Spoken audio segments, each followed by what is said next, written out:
20 let prijateljstva pa letos slavita Rebeka Dremelj in Sebastian. Zato sta, kot smo že poročali, izdala božično pesem Ko primeš me za roko in se lotila projekta, da pisma slovenskih otrok osebno odneseta božičku na Laponsko.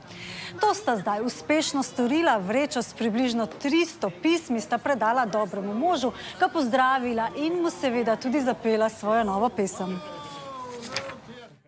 Dolgo nazaj je tisti božič, kot lanski sneg se zdi. Božiček je bil navdušen nad vašimi pismi, katere sva midva osebno dostavila. In tudi midva sva navdušena nad tem, kako ste se potrudili in v kako velikem številu. Zato hvala tudi z najine strani. In pa pohvaluje najino novo pesem. Ko primeš me za roko, vse je kot je bilo takrat. Novo leto je pred nama in vse bo spet, kot je bilo takrat. Lepo vas pozdravljava. Čau. Lep pozdrav z Finske.